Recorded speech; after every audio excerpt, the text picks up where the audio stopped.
नमस्कार। Science study में आप सभी का स्वागत है। बच्चों, आज हम पार्ट 3 के कुछ प्रश्नों के उत्तर करेंगे, जिससे आप अपना फेयर काम कंप्लीट कर सकें। इसमें कुछ क्वेश्चन एक्स्ट्रा हैं और कुछ आपकी बुक में दिए हुए क्वेश्चंस हैं। इधर पे क्वेश्चन के आंसर हेडिंग्स के रूप में दिए गए हैं। मैं क्वेश्चन आपको बोलूँगी तो आप उसे नोट करते जाएं। यहाँ ये जो पहला प्रश्न दिया है, ये इस तरह से हो सकता है। इसका प्रश्न लिख लीजिए। पदार्थ का अविभाज्य कण परमाणु कहलाता है। यह परिकल्पना किसने प्रस्तुत की? इसका उत्तर होगा महर्षि कणाद ने। अगला प्रश्न है, रासायनिक संयोजन के नियम किसने प्रस्तुत किए और इन नियमों को समझाइए? तो इसका उत्तर होगा लवाइजिए और जोसेफ एल प्राउस्ट ने रासायनिक संयोजन के नियम प्रस्तुत किए। इन नियम के अनुसार पहला नियम है द्रव्यमान संरक्षण का नियम। तो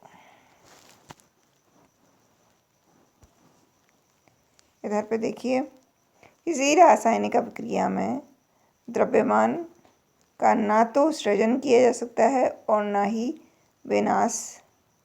दूसरा नियम कहता है स्थिर अनुपात का नियम। क्या कहता है? किसी भी यौगिक में तत्व सदैव एक निश्चित द्रव्यमानों के अनुपात में विद्यमान होता है। इसके बाद प्रश्न क्रमांक अगला डाल के लिखेंगे। डाल्टन के परमाणु सिद्धांत के प्रमुख अभिगृहीतों को लिखिए। तो बच्चों, आप अपनी बुक खोल के रखें। बुक में ये सारे पॉइंट्स बिल्कुल इसी तरह से दिए हुए हैं, लेकिन फिर भी मैं एक एक करके सारे पॉइंट्स बोलती हूँ और आप लोग उसे नोट करें। सभी द्रव्य परमाणुओं से निर्मित होते हैं जो कि रासायनिक अभिक्रिया में भाग लेते हैं। दूसरा पॉइंट है, परमाणु अविभाज्य सूक्ष्मतम कण होते हैं जो रासायनिक अभिक्रिया में ना तो सृजित होते हैं और ना ही उनका विनाश होता है। तीसरा नंबर है, दिए गए तत्व के सभी परमाणुओं का द्रव्यमान एवं रासायनिक गुणधर्म समान होते हैं। चौथा पॉइंट है, भिन्न भिन्न तत्वों के परमाणुओं के द्रव्यमान एवं रासायनिक गुणधर्म भिन्न भिन्न होते हैं। अगला पॉइंट है, भिन्न भिन्न तत्वों के परमाणु परस्पर छोटी पूर्ण संख्या के अनुपात में संयोग कर यौगिक निर्मित करते हैं। अगला है, किसी भी यौगिक में परमाणुओं की सापेक्ष संख्या एवं प्रकार निश्चित होते हैं। अगला प्रश्न है, बर्जीलियस द्वारा प्रश्न होगा कि आधुनिक तत्वों के प्रतीकों को किस प्रकार और किसने प्रदर्शित किया? तो इसका उत्तर होगा बर्जीलियस ने आधुनिक तत्वों को प्रतीकों में प्रदर्शित किया, जैसे NH हाइड्रोजन के लिए He, हीलियम के लिए Li, लिथियम के लिए, बेरिलियम के लिए Be, बोरोन के लिए कार्बन B और कार्बन के लिए C। अगला प्रश्न होगा, प्राचीन काल में किसने तत्वों को प्रतीकों के रूप में प्रदर्शित किया? तो इसका उत्तर होगा डाल्टन ने प्राचीन तत्वों के प्रतीकों का प्रयोग किया और वो प्रतीक चिन्ह ये दिए गए हैं। ये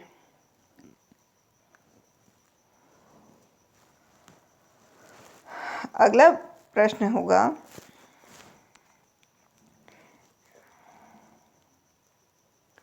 इंटरनेशनल IUPAC का पूरा नाम क्या है? तो इसका उत्तर है international union of pure and applied chemistry, एक अंतर्राष्ट्रीय वैज्ञानिक संस्था जो तत्वों के नामों, प्रतीकों और मात्रकों की स्वीकृति प्रदान करती है। अगला प्रश्न है, अणु किसे कहते हैं? कुछ परमाणुओं से मिलकर एक अणु का निर्माण होता है। परमाणु एक ही प्रकृति के हो सकते हैं और भिन्न भिन्न प्रकृति के भी हो सकते हैं। अगला प्रश्न है, संयोजकता किसे कहते हैं? तो इसका उत्तर है, यदि कोई परमाणु अपनी बाह्यतम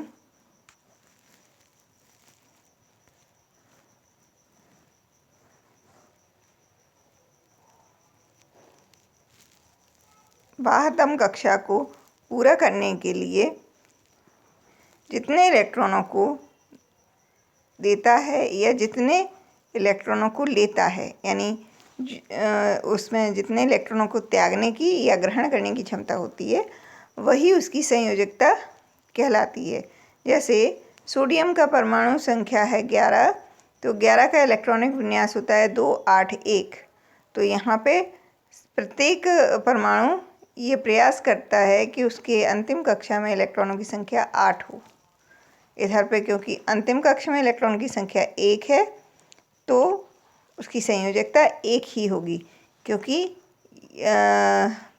अंतिम कक्षा में इलेक्ट्रॉन 1 है, तो ये एक इलेक्ट्रॉन देने की प्रकृति रखता है, जबकि लेने की प्रकृति नहीं रखता।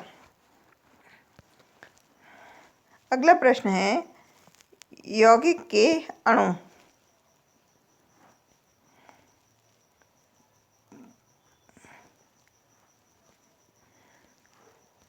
अब यौगिक के अणु क्या होते हैं?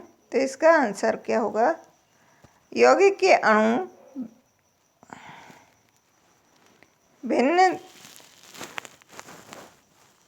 विभिन्न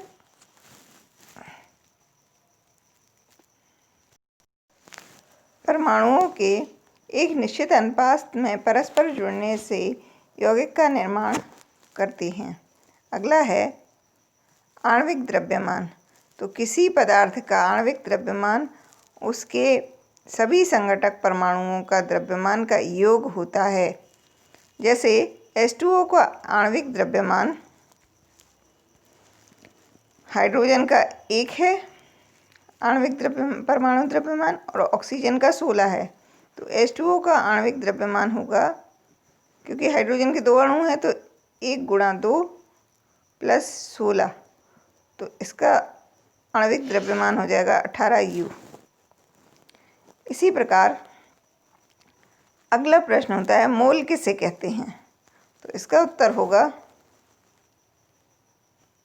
किसी स्पीशीज, परमाणु, अणु, आयन अथवा कण के एक मोल में मात्राओं की वह संख्या जो ग्राम में उसके परस्पर अथवा उसके परमाणु अथवा आणविक द्रव्यमान के बराबर होती है, मोल कहलाती है।